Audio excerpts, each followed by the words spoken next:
Form, for arrogant, socialist, one world government, hypocritical, globalist elites. Now, this week, scores of uber rich individuals, they traveled to Davos, Switzerland in an armada of private jets. In fact, over 1,000 private aircraft, most carrying no more than 2 to 3 people, crowding the airspace over the tiny alpine resort town. And according to Yahoo News, quote, the carbon dioxide emissions from these extra flights is equal to putting roughly 350,000 gasoline-powered cars on the road. And get this, nearly 40% of those jets, they were coming from less than 310 miles away, which is only a couple of hours if they took a car, a bus, or a train.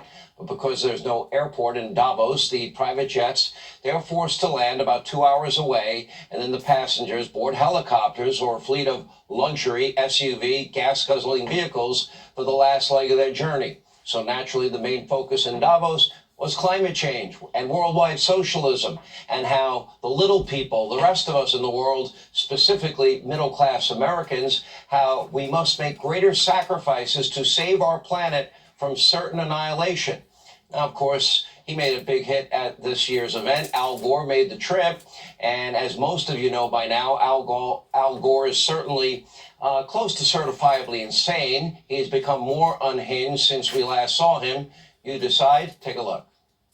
We're still putting 162 million tons into it every single day, and the accumulated amount is now trapping as much extra heat as would be released by 600,000 Hiroshima-class atomic bombs exploding every single day on the Earth. That's what's boiling the oceans, creating these atmospheric rivers and the rain bombs, and sucking the moisture out of the land and creating the droughts and melting the ice and raising the sea level and causing these waves of climate refugees predicted to reach 1 billion in this century. Look at the xenophobia and political authoritarian trends that have come from just a few million refugees. What about 1 billion? We would lose our capacity for self-governance on this world.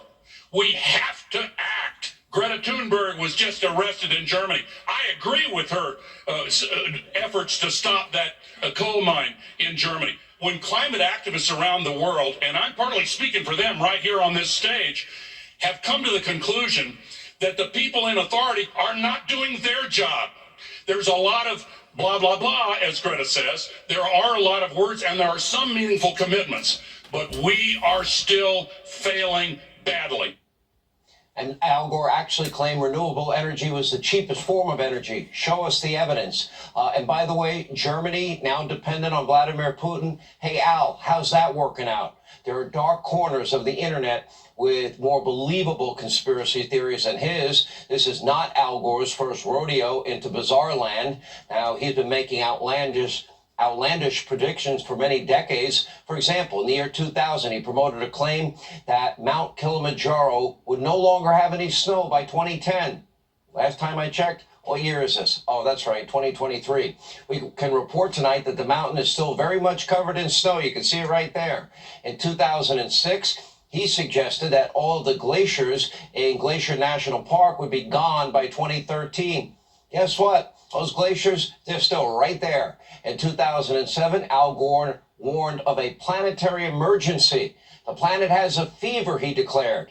In 2009, Gore said 75% of the entire polar ice cap will melt in the next 5 to 7 years. But according to NASA, there were mass gains of the ice sheet in 2015. Make no mistake, Al Gore looks like a lunatic, acts like a lunatic, and he is a lunatic. But he's not alone. You might want to go back to 1975. Remember, Newsweek predicted the coming ice age, the cooling world. In 1989, one UN official told the Associated Press, quote, entire nations could be wiped off the face of the earth by rising sea levels if the global warming trend is not reversed by the year 2000. In 1996, the New York Times reported, quote, at the most likely rate of rise, some experts are saying most of the beaches on the east coast of the United States will be gone in 25 years by 2021. Wow, we made it. And in 2006, Time magazine was claiming that the Earth was at a tipping point and that we all should be very worried.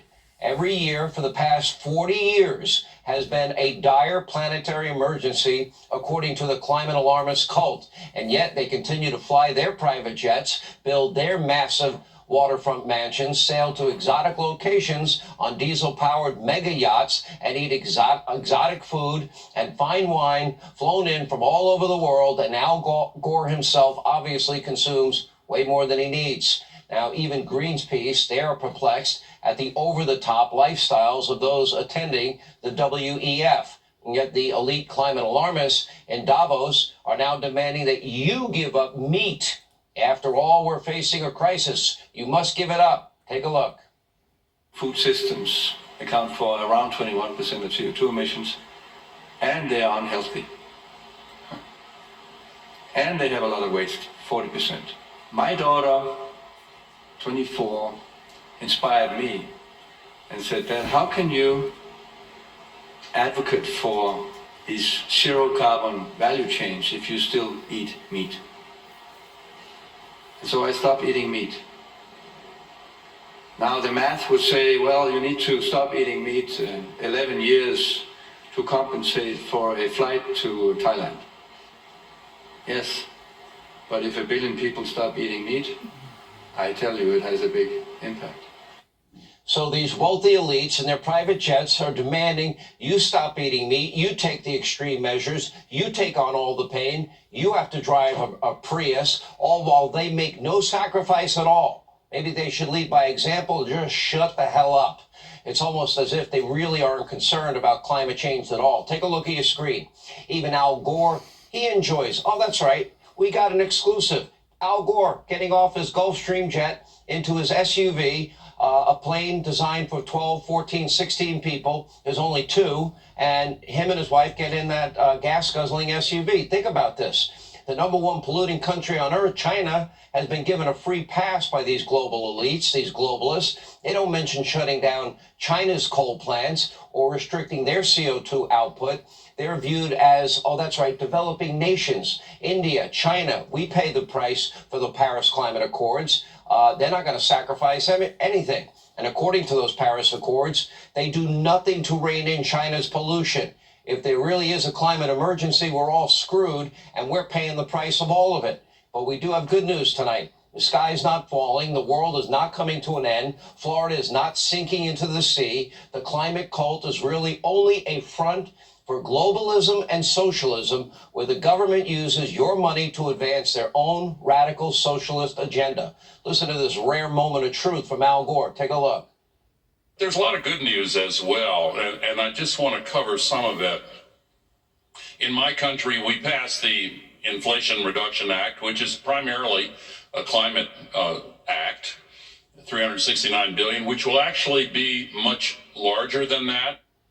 Oh, just like the Green New Deal has nothing to do with anything green. It is all one big political con. It is a lie. It is designed to transfer wealth and power from you, we, the people, to a small group of like-minded socialist leftists. And socialism always fails. Obviously, those who show up to a small Swiss town in 1,000 private jets, they don't care about the environment and are in no position to lecture any of us on how we should live our lives or indoctrinate us into their insane socialism that will fail, as socialism always does, or buy into their ever-changing climate alarmism. First, the next ice age is coming, then the earth is going to melt. Then when nothing happens and they say, well, climate change in general, if it rains, if it snows, if it doesn't rain, if it doesn't snow, it's climate change. Everything's climate change. Anyway, make no mistake, those who buy $15 million mansions in Martha's Vineyard aren't concerned about rising sea levels. Democrats like John Kerry, Al Gore, who tell you that we're running out of time to save our planet, they are lying to your face. Here with reaction, former senior advisor to President Trump, Stephen Miller, along with former chairman of the House Intel Committee, Devin Nunes. Devin, your reaction to all of this, it's been one big con, one big lie, one big, hypocritical, elitist, endeavor that's going on there, and that's been pushed worldwide for 4 decades now. Well, Sean, my first reaction is that Steve Miller and I were a little surprised that you didn't fly down in the Fox News jet, pick us up, and take us over there. We could have done live reporting. My second reaction is that We should have. they claim, the media is claiming, it would have been fun, but they're supposedly, the media is claiming, the right wing, they're saying this is now a conspiracy theory that there's these global elites. Yet here they are, as you pointed out, in Davos, Switzerland, at an event for global elites, claiming that they're not global elites. Yet, I don't think the average American even knows this is going on. And I didn't get my invitation, Sean, and I don't think you got your invitation either. I got no invitation, and I know Steve Miller didn't get an invitation. So they fly there in their private jet, and they lecture us about not eating meat and how we should change our lives. They want socialism, Stephen Miller, but socialism always ends the same way. Whatever name, whatever form, whatever manifestation. It ends with broken promises, things that are unfulfilled. It ends in more poverty, and it ends in a loss of freedom every single time. Am I right or wrong? No, you're exactly right. And you were also right when you said that these are globalist socialists. So they don't just want socialism, but they want a global group of elites, the people who gather at this conference, to impose their socialist vision on all the rest of us in all of our countries, particularly in Western nations like the United States of America. And so what you see with all of this ranting and raving about this fake climate emergency is they're trying to do what they did with COVID by creating a permanent climate emergency that provides the basis for never-ending regulation and control over every aspect of our lives. Of course, they will be exempt from all of it. They'll be exempt from the mandates, the restrictions, the rules that they write for the rest of us. And one more point, as you said, Sean, if they believed a word they were saying, they wouldn't be flying private jets, they wouldn't be cruising around in private yachts, they wouldn't have 15 mansions, and they wouldn't be ignoring China, the #1 polluter on planet Earth. Why does China get a pass? In the Paris Accords, why is China? Why is India? Why are they declared developing nations when they're the biggest polluters on the planet? Devin Nunes, last question. Look, Sean, this is the thing. Back in 2007, when I was in Congress, I remember the Democrats took over and they started out on this climate hysteria back in those days. And we had a private meeting. It was off the record, or behind closed doors. They didn't want to do it publicly because at that time they were embarrassed to talk about this global warming nonsense. And I asked some of the people there, well, look, you say the oceans are going to rise. How much? How many feet? When's it going to happen? And I remember the gentleman said, by 2020, it's possible that New York City, Florida could be underwater, and we would have to spend billions of dollars building up all of the properties, all of the docks, all the boat docks, et cetera, et cetera. Now, look, I'm pretty sure it's 2023. I'm actually down in Miami, Florida right now, and the ocean seems to be the same level it was last year when I was here. Yeah. Devin Nunes, thank you. Stephen Miller, thank you. We appreciate it. All right, it is now Time for the Hannity Hot Seat, and tonight we want to address Joe Biden's outright dishonesty. After promising not to raise taxes on you, the middle class, he then hiked taxes on all of your 401ks, increased taxes on gas, oil and coal. He also taxed people's 401ks on top of corporate taxes, $250 some odd billion. Corporations don't pay taxes. He had to defend that and many other positions of Joe Biden. Is Leslie Marshall. So Leslie, take a look there. I have video of Joe Biden. Let me play it for you, promising not to raise taxes on anyone making less than $400,000 a year. Your president made this promise. Let me say that again, be crystal clear. No one making less than $400,000 a year will pay a single additional penny in tax for all these things that were in the Build Back Better plan. Now, I'll put it up on the screen again. $6.5 billion natural gas tax, $12 billion crude oil tax, $1.2 billion coal tax, $74 billion stock tax, $225 billion corporate income tax hike. Corporations don't pay taxes. Intellectual honesty time, Leslie. I've known you a long time. Did Joe Biden lie to the American people? Because those taxes affect every American that heats their home or fills up gas in their car. Did he lie? No, because what the president said, and I quote, he said he would seek to impose an increase in taxes on oil and gas corporations who did not reinvest the profits. And if you don't reinvest the profits, we saw what happened, right, Sean? We saw years of lack of Leslie, reinvestment I just and played these the tape. huge corporations pocketing Leslie, the profits while the he American promised people not to saw the raise corporations taxes. increase gas, increase oil prices, and that's what hurt the American people. Leslie, it wasn't Biden, it wasn't Democrats, it wasn't let even me read it to Republicans. you. It was these rich corporations. No one making less than $400,000 a year will pay a single additional penny in tax for all these things that were in, and he said it 100 times. So you're just going to go with the answer and just outright lie to our audience? Because that's not true what you're saying.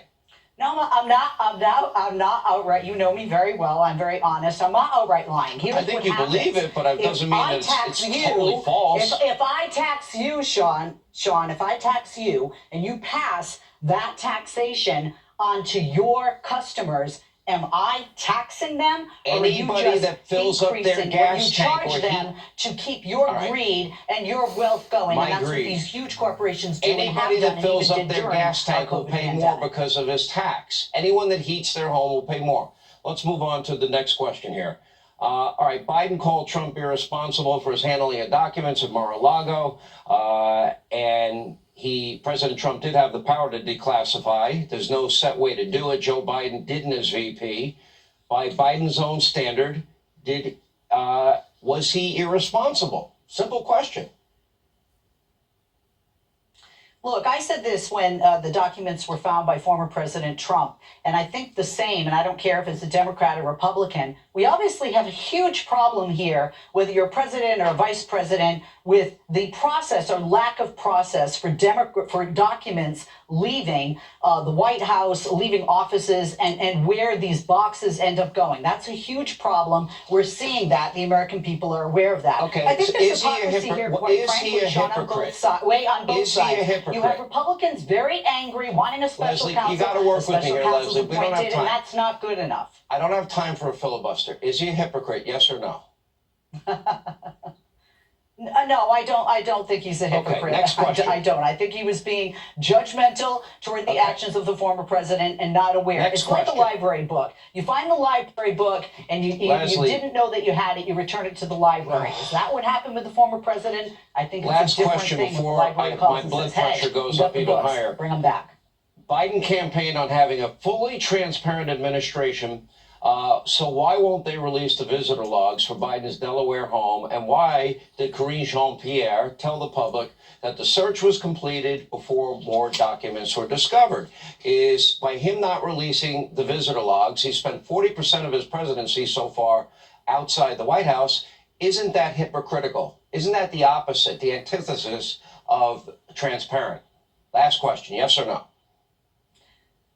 I don't think it's hypocritical. First of all, there is a question, there's a difference between the White House visitor logs and his residence. The resident visitor logs, he technically doesn't have to maintain and release those logs, but I think they should be released. Absolutely put that out there to have full transparency. If you remember, the former president did not release the logs from the White House of his visitors at that time. Leslie Marshall, good to see you. Thank you for joining the hot seat. When we come back, we have an investigative report. John Solomon, his new exclusive, shocking details of Hunter Biden's business ventures. Also, Karine Jean-Pierre, another bad day. We've got it all on tape. Doesn't make her look good.